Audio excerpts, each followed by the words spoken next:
ఒక తెలంగాణ ముఖ్యమంత్రిని తప్పుగా మాట్లాడడం కరెక్ట్ అంటారా, రైట్ అంటారా? రేవంత్ రెడ్డి గారే తప్పుగా మాట్లాడుతున్నప్పుడు అక్కడ ఉన్న నాయకులు మాట్లాడితే తప్పు అయితే కాదు. బీఆర్ఎస్ నాయకులు ఎవరు మాట్లాడలేదంటారా? మీరు నాకు రెస్పెక్ట్ ఇచ్చి మాట్లాడుతున్నారు కాబట్టి నేను అదే రకంగా లాగులో తొండలు వదులుతా, పేగులు మెడలు వేసుకుంటా, కత్తర్లు పెట్టుకుంటా, సో ఇవన్నీ ఎవరు మాట్లాడతారు? కాంగ్రెస్ ప్రభుత్వం వచ్చిన తర్వాత ప్రజలు చాలా స్వేచ్ఛగా హాయిగా 6 పథకాలు తీసుకొని అన్ని సుఖాలు అనుభవిస్తున్నారు అంటున్నారు. అరే అన్ని అనుభవిస్తాం, మరి రేవంత్ రెడ్డి గారు ఎందుకు ఆయన కోసుకొని తినమని చెప్తున్నాడు? ఒక స్కూల్ ప్రోగ్రామ్కి వెళ్ళినప్పుడు పిల్లలు ఎట్లా చదువుకోవాలా, ఫ్యూచర్ ఎట్లా ఉండాలనేది చెప్పాలి. కానీ అక్కడ ఆయన ఏం మాట్లాడతాడు? కేసీఆర్ గారి ఫామ్ హౌస్ గురించి ఏదో మాట్లాడడం, ఆయన అక్కడే ఇక సస్తాడు, సోయి ఉండి మాట్లాడుతున్నాడు, సోయి లేకుండా మాట్లాడు, నైట్ పూట ఏమైనా ఏసీ పొద్దున అది దిగాక మాట్లాడుతున్నాడు, అర్థం అవ్వట్లేదు. వీళ్ళకి రాజకీయం రాదంటారా? మరి 100% రాదు. బీఆర్ఎస్ ప్రభుత్వం చూసుకుంటే మనం కుటుంబ పాలన అంటారు, మరి మీరేమంటారు? రాహుల్ గాంధీ గారు లేరా, రాజీవ్ గాంధీ గారు లేరా, సోనియా గాంధీ గారు లేరా? అరే సెంట్రల్ లోనే వాళ్ళది కుటుంబ పార్టీ. బీఆర్ఎస్ పాలనలో నలుగురు మెయిన్ పిల్లర్స్ మధ్య కొన్ని గొడవలు అవుతున్నట్టుగా హరీష్ రావు గారు బయటకు వచ్చే విధాలుగా కొన్ని సోషల్ మీడియాలో వైరల్ అవుతుంది, మరి మీరేమంటారు? హరీష్ అన్న మాటనే కాదు, కిందున్న నాయకుల మాట కూడా అదే. గత ప్రభుత్వం విద్యార్థులకు న్యాయం చేయలేకపోయారు, పేపర్ లీకేజ్ అని బీఆర్ఎస్ ప్రభుత్వంలో జరిగింది, ఈ ప్రభుత్వంలో జరగదని చెప్తున్నారు. ఇన్ కేస్ పేపర్ లీక్ అయిందే అని అనుకోండి, మరి అది మేమే చేసినాం అనేది ప్రూఫ్ అయితే రావాలి కదా. ఉత్తి గాలి మాటలు నమ్మేస్తే ఎట్లా? మీ మీడియా ఛానల్ కూడా ఫ్యాక్ట్ చెక్స్ చేసుకోవాలి, ఎవరు చేసారు ఏంటి అనేది కూడా క్లియర్గా తెలుసుకున్న తర్వాత. ప్రజల కోసం పార్టీ మారే అవకాశం ఉందంటారు? హాయ్ హలో నమస్తే, welcome back to your channel. నేను వంశీకృష్ణ. ఈరోజు మనతో స్పెషల్ గెస్ట్ ఉన్నారు. ఎవరంటే ఒక డైనమిక్ లీడర్ అనమాట. సో ఎక్కడ ప్రాబ్లం వచ్చినా కూడా ఎక్కువగా కనిపిస్తుంటారు మనకి. అంటే వాళ్ళ ప్రజలకే కానీ మహిళలకే కానీ ఎక్కడ వచ్చినా మనకు కనిపిస్తూనే ఉంటారు. సో ఇక్కడున్న తెలంగాణ సీఎంను కూడా కొన్ని బూతులు మాట్లాడేలాగా ఉన్నారు మరి. సో వాళ్ళతో ఒకసారి మాట్లాడే ప్రయత్నం చేద్దాం ఒకసారి. సో తను ఎవరో కాదు, డాక్టర్ హేమ గారు ఉన్నారు. నమస్తే మేడం, ఎలా ఉన్నారు?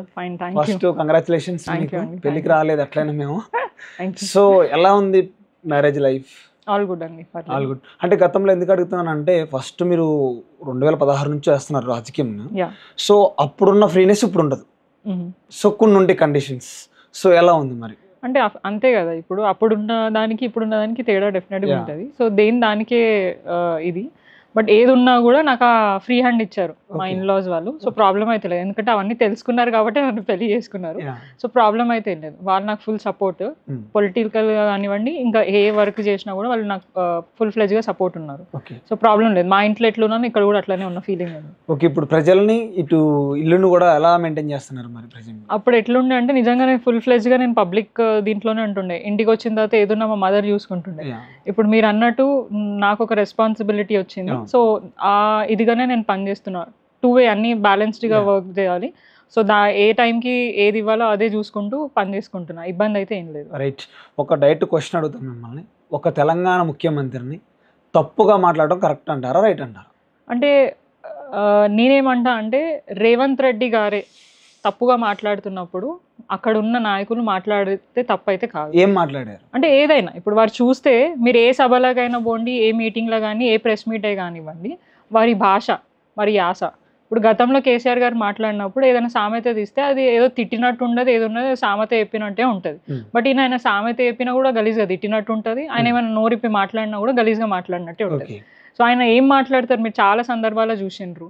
ఒక గతంలో కేసీఆర్ గారిని ఎట్లా తిట్టిండ్రు, అంటే గతం అనే కాదు ఇప్పటికైనా కూడా మారిండ్రేమో అనుకుంటాం. స్కూల్ ప్రోగ్రాంలోకి పోతారు, ఆడబోయి కేసీఆర్ గారి గురించి సాగు గురించి మాట్లాడతారు. టీచర్ ప్రోగ్రామ్కి పోతారు, అక్కడ అదే మాట్లాడతారు. ఏ సభకైనా చూడండి, ఒక ముఖ్యమంత్రి ఏమంటారు, లాగులో తొండలు వదులుతా, పేగులు మెడలు వేసుకుంటా, కత్తర్లు పెట్టుకుంటా, సో ఇవన్నీ ఎవరు మాట్లాడతారు? ఒక ముఖ్యమంత్రి స్థాయిగా ఉండి ఆయన అట్లా మాట్లాడడం అయితే కరెక్ట్ కాదు కదా. సో ఆయన మాట్లాడుతున్నారు కాబట్టి ఆయనకు తగ్గట్టు ప్రజలు సమాధానం చెప్తున్నారు. బీఆర్ఎస్ నాయకులు ఎవరు మాట్లాడలేదంటారా? అంటే అలాంటి భాష అక్కడ మాట్లాడలేదంటారా? మీరు చూసుకుంటే, మీరు గతంలో చూసుకోండి, ఇప్పటికైనా చూసుకోండి, ఎవరైతే ఆపోజిట్గా మీరు మంచిగా నన్ను రెస్పెక్ట్ ఇచ్చి మాట్లాడుతున్నారు కాబట్టి నేను అదే రకంగా, నువ్వు ఎంత తిట్టినా కూడా నేను అదే రకంగా మాట్లాడంటే నాకు పౌరుషం లేదనుకుంటారు. డెఫినెట్గా వాళ్ళకి ఎట్లా సమాధానం చెప్పాలో తెలంగాణ బిడ్డలుగా మా మంత్రులకు తెలుసు. అంటే మాజీ మంత్రులకైనా ఎమ్మెల్యేలకైనా నాయకులకైనా తెలుసు కాబట్టి అదే రకంగా సమాధానం చెప్తారు. ఎందుకంటే మంచి చెప్పేటోళ్ళకి మంచిగా చెప్తే అర్థమవుతుంది, కానీ ఆయన మంచివాడు కాదు కదా. సో మనం ఎట్లా చెప్తేనే ఆయనకు అర్థమవుతుందో అదే రకంగా మా వాళ్ళు కూడా సమాధానం చెప్తారు. కాంగ్రెస్ ప్రభుత్వం వచ్చిన తర్వాత ప్రజలు చాలా స్వేచ్ఛగా హాయిగా 6 పథకాలు తీసుకొని అన్ని సుఖాలు అనుభవిస్తున్నారు అంటున్నారు. మరి మీరేమంటారు? అరే అన్ని అనుభవిస్తాం, మరి రేవంత్ రెడ్డి గారు ఎందుకు ఆయన కోసుకొని తినమని చెప్తున్నాడు? అంతే హ్యాపీగా ఉంటే ఎందుకు ఆయన అట్లా మాట్లాడాల్సిన పరిస్థితి వచ్చింది? అది మాట్లాడుతూ వాళ్ళ అడ్మినిస్ట్రేషన్ లో ఉన్న IAS ఆఫీసర్ AC రూమ్లలో కూర్చుంటున్నారు, ఎవరు పని చేస్తలేరు, వాళ్ళకి ఇదైపోయింది. వాళ్ళకి ఫ్రీ హ్యాండ్ ఇచ్చిండేమో కానీ ప్రజలకి ఆయన చేసింది అయితే ఏం లేదు. ఇన్ కేస్ నిజంగా ఆయన మంచిగా చేసిండంటే డెఫినెట్ గా ప్రజలందరూ ఆయనను ఆశీర్వదిస్తారు, ఇంకా ఏమంటారు మంచిగా మాట్లాడతారు. కానీ ఎక్కడ పోయినాక మీరు ఏం చూస్తున్నారు? ఆయన ఏదైతే బూతులు మాట్లాడుతున్నారో అవే బూతులు పబ్లిక్ మాట్లాడుతున్నారు. సో మంచి ఎవరు చేసినా కూడా ఫస్ట్ ఆఫ్ ఆల్ ఆయన ముఖ్యమంత్రి అనేది మర్చిపోతున్నాడు. ప్రజలు ఇప్పుడు ఎవరైనా ముఖ్యమంత్రి అని మర్చిపోతే జైల్లోకి పంపించడము, లేదంటే ఏదో రకంగా కేసులు పెట్టాలని ఇబ్బంది పెట్టే ప్రయత్నం చేస్తుంది. స్వేచ్ఛ అన్నారు కదా, ఆయన ఇచ్చే స్వేచ్ఛ ఏంటంటే జైలుకి పంపించి ఆడ స్వేచ్ఛగా చాలా మందిని పంపించిండు, మా BRS పార్టీ నాయకులను పంపించిండు, ప్రజలను పంపించిండు, ప్రశ్నించే ఎవరైనా కూడా అంతదాకినే మీ మీడియా వాళ్ళ మీదనే ఆయన కేసులు పెట్టినారు. ఎక్కడ కూడా గవర్నమెంట్కి అగెయిన్స్ట్ ఏది మాట్లాడినా కూడా మీ మీడియా ఛానల్స్ మీద దాడి చేయడం, లేదంటే మీ మీడియా రిపోర్టర్స్ మీద కేసెస్ పెట్టడం, కామన్ పబ్లిక్ ఎవరైతే ఓటేసి గెలిపించిన కామన్ పబ్లిక్ని ఇబ్బంది పెట్టడం, ప్రశ్నించిన మాలాంటి BRS సోషల్ మీడియా నాయకులే కానివ్వండి, మేమే కానివ్వండి, మా మీద అక్రమంగా కేసులు పెట్టి ఇబ్బంది పెట్టడం. ఇప్పుడు ఏదో కొత్తగా TPCC మహేష్ కుమార్ గారు ఒక లా తీసుకొస్తారంట, సోషల్ మీడియాలో ఏదైనా పోస్ట్ పెడితే వాళ్ళ మీద ఏదైనా చేయాలని చెప్పేసి. ఫ్రీడమ్ అనేది ఎక్కడ ఉందండి? గతంలో ఎప్పుడైనా ఇట్లా చేసినావా? అంటే ఫ్రీడమ్ అంటే ఎలా మాట్లాడినా తీసుకోవచ్చా? ముఖ్యమంత్రి స్థాయిలో ఉన్న వ్యక్తి మీరు ఎలా మాట్లాడినా ఆయన తీసుకోవచ్చా? మరి ఆయన మాట్లాడడం కరెక్ట్ కదా? ఈ ప్రశ్న ఆయన అడగాల మీరు. ఇప్పుడు ఆయన ఒక ముఖ్యమంత్రి స్థాయిలో ఉన్నప్పుడు ఆయన ఎంత జాగ్రత్తగా మాట్లాడాలా? ఆయన మాట్లాడిన విధానం బట్టే అందరు ఇన్ఫ్లుయెన్స్ అవుతారు.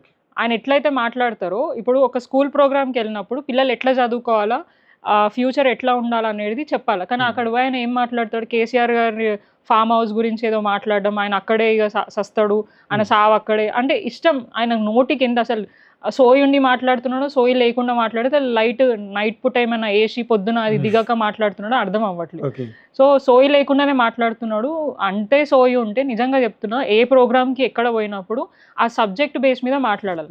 మీరు చూసుకొని ముఖ్యమంత్రి గారు ఎప్పుడైనా ఎవరైనా ముఖ్యమంత్రిని తిట్టే పరిస్థితి ఉండేనా? గతంలో కేసీఆర్ గారు పోయినప్పుడు ఆ సభకి తగ్గట్టు అక్కడ ఉన్న ప్రజలకి తగ్గట్టు స్పీచ్ ఇస్తాడు తప్ప ఎక్కడ కూడా ఒకరిని విమర్శించి పర్సనల్గా పోయి అబ్యూజ్ చేయడం అట్లా ఎప్పుడు చేయలేదు. కానీ ఇక్కడున్న ముఖ్యమంత్రి కానీ వాళ్ళ దగ్గర ఉన్న మంత్రులే కానివ్వండి, ఎక్కడ పోతారు అక్కడ కొండా సురేఖ గారు పర్సనల్ లైఫ్ గురించి ఎందుకు మాట్లాడాలి? ఆమె ఒక మంత్రి కదా, ఒక ఎండోమెంట్ మినిస్టర్ కదా, వారు ఒక ఫ్యామిలీ గురించి మాట్లాడడం ఏంటి? సో ఇట్లా వాళ్ళ మంత్రులందరూ కూడా అదే విధంగా ఉన్నారు, ఆయన ముఖ్యమంత్రి కూడా అట్లనే ఉన్నాడు, వాళ్ళ కింద ఉన్న నాయకులు కూడా అట్లనే పనిచేస్తున్నారు. ఓకే సార్, వీళ్ళకి రాజకీయం రాదంటారా? మరి 100% రాదు.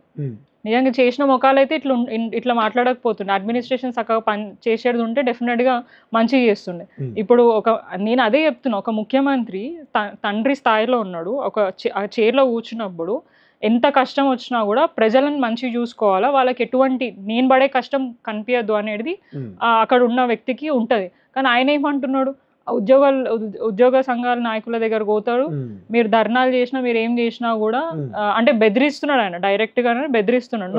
మీరు ఏం చేసినా కూడా నా దగ్గర ₹1 లేదు, మీరు ఇట్లనే పని చేయాలా, ఇక గొడ్డి చాకిరి చేయాలన్నట్టు మాట్లాడుతున్నారు రేవంత్ రెడ్డి. సో అది ఆయన పరిపాలన విధానం ఆయననే ఒప్పుకుంటున్నాడు ఫెయిల్యూర్ అని. అంటే BRS చేసిన అప్పుల వల్లనే ఇప్పటికీ వడ్డీలు కడుతూనే ఉన్నది, సరిపోతుంది మాకు అన్నట్టు చెప్పడం జరుగుతుంది. మరి వారు ఏం చేశారా లేదా BRS?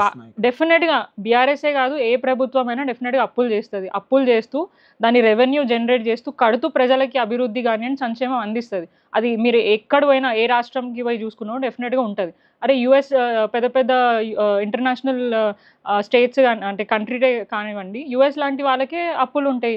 మనది కొత్తగా ఏర్పాటు చేసుకున్న రాష్ట్రం అని డెఫినెట్గా అప్పులు ఉంటాయి, లేకుండా ఎక్కడ ఉండయి. కానీ వారు ఏం చెప్పారు? 10 సంవత్సరాల్లో BRS పార్టీ 1,00,000 కోట్ల అప్పు చేసిందని అంటున్నారు. ఏడాదిన్నర కాలంలోనే 1,00,000 కోట్ల అప్పు రేవంత్ రెడ్డి గారు చేసిండు. ఎక్కడ ఏ కట్టడాలు కట్టిరు? ఏదైనా బిల్డింగ్ కట్టినరా? ఏదైనా ఏమంటారు కాలేజ్, మెడికల్ కాలేజ్ కట్టినరా? కలెక్టర్ ఆఫీసులు కట్టినరా? లేదంటే పోలీస్ కమాండ్ కంట్రోల్స్ అట్లాంటివి ఏమైనా కట్టిరా? ఫ్లైఓవర్స్ కట్టిరా?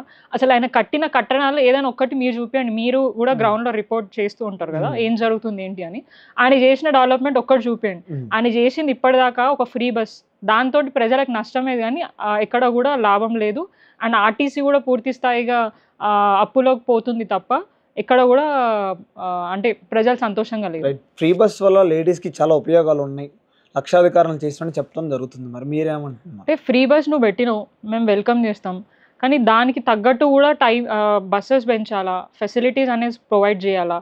నువ్వు బస్సెస్ తక్కువ చేస్తావు అండ్ ఆర్టీసీలో ఉన్న డ్రైవర్స్ ర్యాష్గా నడిపిస్తారు. వాళ్ళు యాక్సిడెంట్లు చేస్తారు, ఏం చేసినా కూడా వాళ్ళ మీద ఏం చర్యలు ఉండేవి. అండ్ సంతోషంగా ఉన్నారా అని అంటున్నారు. మేము మీడియా ఛానల్స్లో, మీ కైజర్ ఛానల్లో నాకు తెలిసి చాలా మటుకు బస్లలో కొట్టుకుంటున్న వీడియోలు ఉన్నాయి. ప్లస్ బస్లలో పోతూ కొన్ని ఏమంటారు మహిళలు సెల్ఫ్గా కొన్ని ఏమంటారు సంథింగ్ వర్క్ చేసుకుంటా పోతున్నారు. సో మనకి ఎట్లాంటి వాళ్ళకి పెద్దవాళ్ళకి యూజ్ అయ్యే విధంగా పెట్టాలి.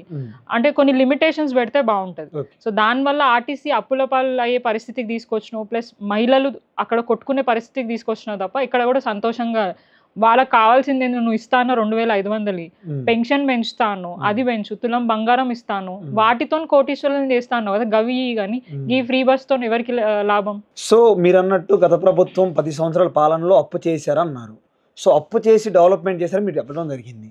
సో మరి ఎందుకు గద్దె దింపారు ప్రజలు, అంటే తెలంగాణ ప్రజలు కేసీఆర్ని? ఇప్పుడు వారిని దింపలేదు నేను. అదే అంటే నార్మల్గా జనరల్గా అందరు మాట్లాడుకునేది అండ్ ప్రజలు కూడా చెప్పేది అదే. ఏ ప్రభుత్వాలు వచ్చినా కూడా, గత ప్రభుత్వం కానీ ఆ ముందు ప్రభుత్వం కానీ ఇప్పుడు వచ్చిన ప్రభుత్వమే కానీ, ఏ ప్రభుత్వాలు వచ్చినా కూడా ప్రజలకు మంచి చేయాలని ఎవరైనా వస్తారు. వచ్చిన తర్వాత గతంలో ఏంటి పెన్షన్ ఇస్తానన్నారు, ఇస్తానది అది ఇప్పుడు కూడా కంటిన్యూ అవుతుంది. కానీ వీళ్ళు ఏం చెప్పినారు, 2000కి 4000 ఇస్తున్నారా? ఇవ్వట్లేదు. వాళ్ళు ఇస్తా అన్నారు ఇప్పటిదాకా 6 గ్యారంటీల్లో పెన్షన్ 2000 నుంచి 4000 చేస్తానన్నారు. ఇప్పటిదాకా కూడా ఈ 1.5 year వరకు కూడా అందరికి 2000 పెన్షనే వస్తుంది. ప్లస్ కళ్యాణ లక్ష్మి గతంలో ఇచ్చారు, ఇప్పుడు కూడా ఇస్తున్నారు. సో దానికి తులం బంగారం యాడ్ చేసి ఇస్తా అన్నారు, ఇస్తున్నారా? ఎక్కడ ఇవ్వట్లేదు. ప్లస్ 2500 మహిళలకు ఇస్తామని అన్నారు.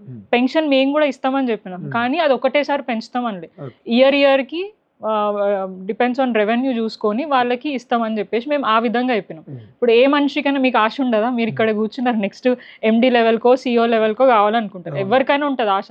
అట్లనే జనాలకు కూడా ఉంది. ఈ ప్రభుత్వం చేసింది, గత ప్రభుత్వం చేసింది, ఈ ప్రభుత్వం కూడా చేస్తుంది. వచ్చే వాళ్ళు ఎవరున్నా కూడా మనకి ఇస్తారన్న ఆశతోటి ప్రజలు వారికి అవకాశం ఇచ్చారు తప్ప ఖచ్చితంగా రేవంత్ రెడ్డి గారు ఏదో చేస్తారు, పెద్ద పొడిచేస్తారు, పీకేస్తాడని చెప్పేసి మాత్రం కాదు. ఎందుకంటే ఆయనకు అనుభవం లేదు, అసలు మంత్రిగా చేసిన అనుభవమే ఆయనకు లేదు. ఏదో బ్యాగులు మోసి సంచులు మోసి తెచ్చుకున్న సీటు కానీ ఆయన బీఆర్ఎస్ నుంచి టీడీపీలో పోయి, టీడీపీలో నుంచి కాంగ్రెస్లోకి వచ్చి, సో పార్టీలు తిరుగుకుంటా ప్రజలకి అంటే ఏమంటారు బ్యాగులు అందించుకుంటా ఒక అల్టిమేట్గా ఇప్పుడు అందరూ ఏమనుకుంటారంటే ఒక దొంగ చేతిలో తెలంగాణ రాష్ట్రాన్ని పెట్టినాం, మొత్తం దోచుకొని ఆయననే తింటున్నా, వాళ్ళ ఇంటిల్లిపాది వాళ్ళ కుటుంబ సభ్యులే తింటున్నారు, కానీ తెలంగాణ రాష్ట్ర ప్రజలకు మాత్రం ఎటువంటి మంచి చేయట్లేదు అనేది మాట్లాడుకుంటున్నారు. ఇంకా ప్రజలు 15 నెలలు వచ్చిన కాంగ్రెస్ ప్రభుత్వాన్ని ఇంకేమనుకుంటున్నారు? మరి మంచి అనుకుంటున్నారు, ఇంకా రేవంత్ రెడ్డికి ఎగనిస్ట్గా ఉన్నారా ప్రజలు? అగెనిస్ట్గానే ఉన్నారండి. అంటే ఇప్పుడు నేను మాట్లాడితే ఒక పొలిటికల్ పార్టీగా మీరు విమర్శిస్తున్నారని మమ్మల్ని అనొచ్చు, కానీ స్వయంగా ఓటర్స్ దగ్గరికి వెళ్దాము, ఎవరైతే లబ్ధిదారులు ఉన్నారో వాళ్ళ దగ్గరకు పోదాము, ఇస్తా అన్న హామీలు ఏవైతే ఎవరికైతే ఇస్తా అన్నారో వాళ్ళ మహిళల దగ్గరికి, వృద్ధుల దగ్గరికి, హ్యాండిక్యాప్స్ వాళ్ళ దగ్గరికి, రైతుల దగ్గరికి, యూత్ దగ్గరికి, వీళ్ళందరి దగ్గరికి మనం కొంతమంది దగ్గరికి వెళ్ళి అడుగుదాం ఏం జరుగుతుంది రాష్ట్రంలో, వాళ్ళే చెప్పే ఫీడ్బ్యాకే మనం ఇద్దాం. ఇప్పుడు నేను మాట్లాడితే అల్టిమేట్గా అదే నడుస్తుంది కదా.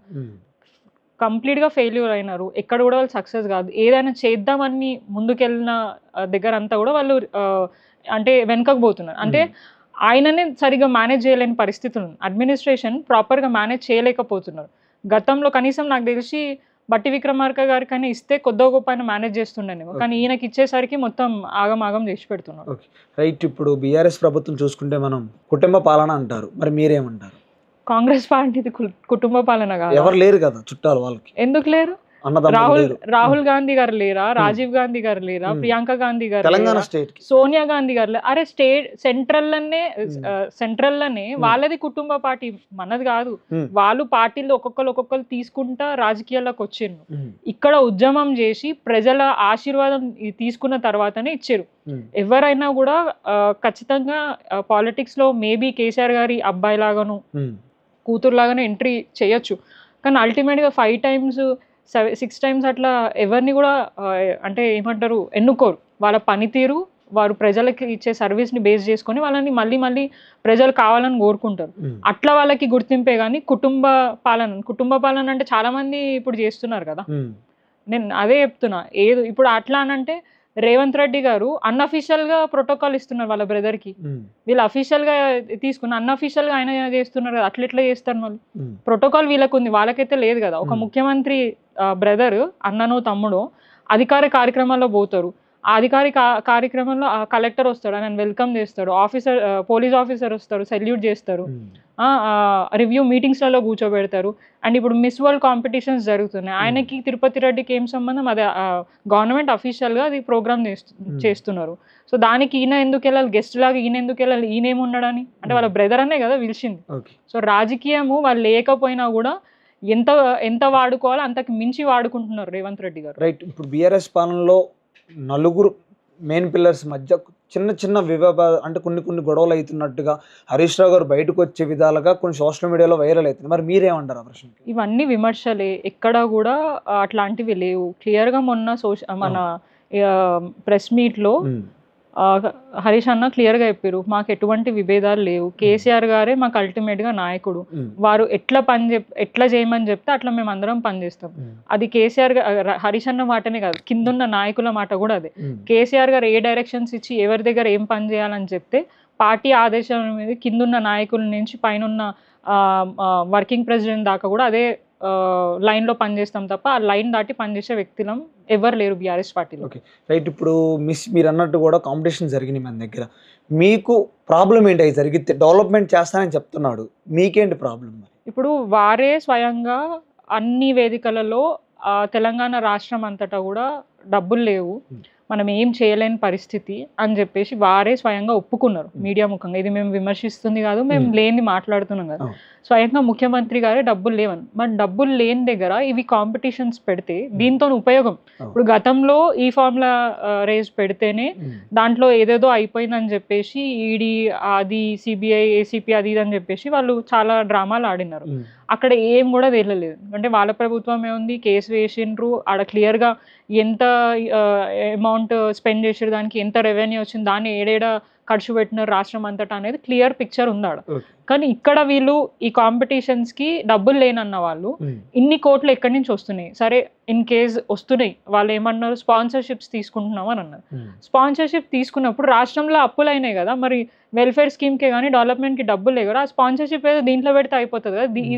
దీంతో ఎవరికి లాభం అవుతుంది? ఇప్పుడు వచ్చిన మిస్ వరల్డ్ కాంపిటీషన్స్లో ఎవరైతే పార్టిసిపేట్ చేస్తున్నారో వాళ్ళ ఫుడ్కే ₹1,00,000 అవుతుంది ఒక రోజుకి.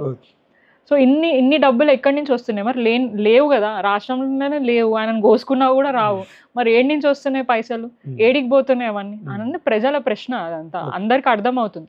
గతంలో మూసీ డెవలప్మెంట్ అన్నారు, ఆ డెవలప్మెంట్కి లేదు కానీ మూసీకి మాత్రం 1,00,000 కోట్ల డబ్బులు ఉన్నాయని చెప్తున్నారు. మరి ఆ డబ్బులు ఏదో దీనికి డైవర్ట్ చేయొచ్చు కదా, అది ప్రయారిటీ కాదు కదా. ఫస్ట్ నీ ప్రయారిటీ డెవలప్మెంట్ వద్దంటారు హైదరాబాద్కి? ఇంకా డెవలప్మెంట్ కావాలి, డెఫినెట్గా కావాలి, కానీ నువ్వు ఇస్తాన్న హామీలు కూడా నెరవేర్చాలి కదా. అట్లా అని చెప్పేసి ఇస్తాను, అరే ఇంటింటికి ప్యాంప్లెట్లో ఏంటది బాండ్ పేపర్లు ఇచ్చి ఖచ్చితంగా చేయండి అని చెప్పి ఓట్లు వేసుకొని గెలిపించారు కదా. ఆడ కూర్చున్నప్పుడు అయినా కనీసం చేస్తా అన్న దాంట్లో ఇప్పుడు 6 గ్యారంటీలా మీకు ఓన్లీ 6 కనిపిస్తున్నాయి, దాని కింద సబ్ గ్యారంటీస్ 420 ఉన్నాయి. 420 చేయకపోయినా పర్లేదు, మెయిన్గా ఏదైతే మహిళల గురించి మాట్లాడినావు, ఏమంటారు మన యూత్ గురించి మాట్లాడినావు, ఇవి మెయిన్ కదా వీళ్ళకి కదా. నువ్వు అన్నది అప్పుడేమో ఉద్యోగాలు లేవు, ఉద్యోగాలు ఇది అన్నావు. గతంలో మేము ఇచ్చిన నోటిఫికేషన్కే నువ్వు ఇప్పుడు ఎగ్జామ్లో అంటే గత ప్రభుత్వం చేయలేని పని మేము చేసామని చెప్తున్నారు. గత ప్రభుత్వం పని చేయలేకపోయింది, విద్యార్థులకి న్యాయం చేయలేకపోయారు, సో మేము చేసినాం రిలీజ్ చేసినాం అని చెప్తున్నారు. మరి ఎక్కడ న్యాయం చేయలేదు? ఎవరు చెప్పిన న్యాయం? ఇప్పుడు విద్యార్థులే చెప్తున్నారు. నోటిఫికేషన్ ఇచ్చారు, తర్వాత పేపర్ లీకేజ్ అని బీఆర్ఎస్ ప్రభుత్వంలో జరిగింది, ఈ ప్రభుత్వంలో జరగదని చెప్తున్నారు. అరే ఇన్ కేస్ పేపర్ లీక్ అయిందే అని అనుకోండి, మరి అది మేమే చేసినాం అనేది ప్రూఫ్ అయితే రావాలి కదా. ఉత్తి గాలి మాటలు నమ్మేస్తే ఎట్లా? మీరు మీడియా ఛానల్ కూడా ఫ్యాక్ట్ చెక్స్ చేసుకోవాలి, ఎవరు చేసారు ఏంటి అనేది కూడా క్లియర్ గా తెలుసుకున్న తర్వాత చెప్పట్లేదు అంటున్నారా అంటున్నా. నేను అదే అంటున్నా, ఏది ఇప్పుడు మీరు చెప్పిందే లక్షలాది జనాలు చూస్తూ ఉంటారు.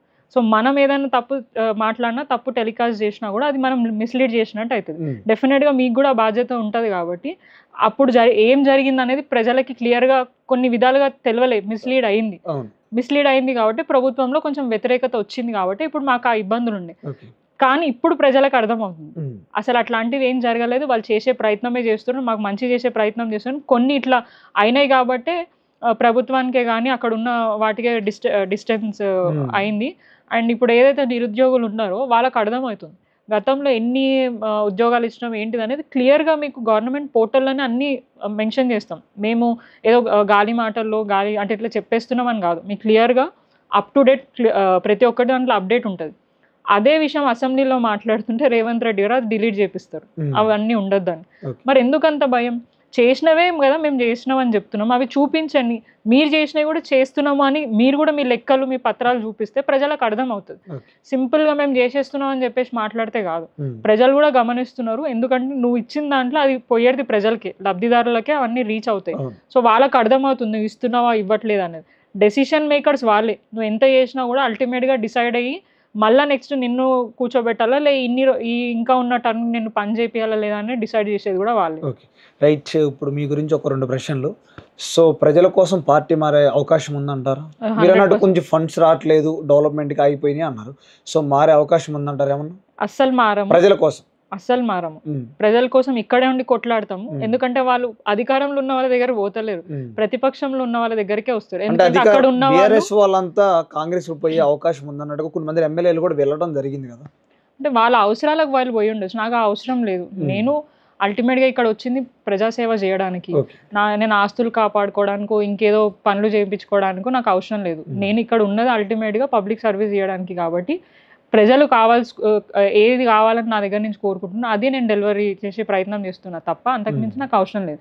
సో పార్టీ మారితే నాకు వచ్చే నష్టము లాభం అయితే ఏం లేదు. ఇక్కడ ఉంటేనే నాకు ఇంకా మంచి జరుగుతుంది తప్ప కాంగ్రెస్ పార్టీలో పోతే నాకు జరిగే లాభం అయితే ఏం లేదు, ఇంకా నష్టం జరుగుతుంది. అంటే నాకు ఈ పార్టీలో ఇచ్చిన గౌరవం కానివ్వండి, ఏమంటారు రెస్పెక్టే కానివ్వండి నాకు ఇంకెక్కడ దొరకదు. అండ్ ఇన్ కేసు నేను పార్టీ మారితే మాత్రం ప్రజలు నన్ను యాక్సెప్ట్ చేయరు. ర్యాపిడ్ ఫైర్ ఒక్కొక్క క్వశ్చన్ అంటే ఒక పేరు అడుగుతాను, 1 వర్డ్ ఆన్సర్ చెప్పండి. KCR. Ultimately Telangana God. Okay. KTR class and mass leader, డెఫినెట్గా అందరి వాడు. రేవంత్ రెడ్డి గారు. అమ్మో ఇక ఆయన గురించి ఇక రౌడీ. ఓకే. కవిత ఫైర్ బ్రాండ్. పద్మారావు గారు. మాస్ లీడర్ అండ్ ప్రజల పబ్లిక్ లీడర్. ఓకే.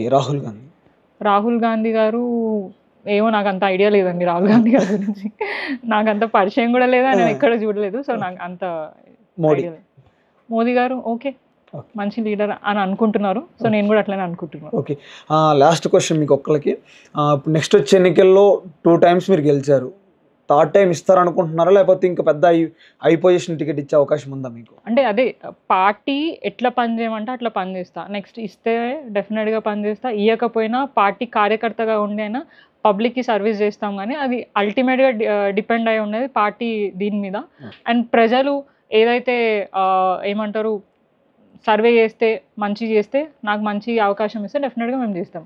సో ఇది అల్టిమేట్గా కేసీఆర్ గారి మీద మా ఎమ్మెల్యే గారి మీద డిసైడ్ అయి ఉంటుంది. థ్యాంక్ యూ అండి, థ్యాంక్ యూ సో మచ్. అడగంగా ఇంటర్వ్యూ ఇచ్చినందుకు థ్యాంక్ యూ.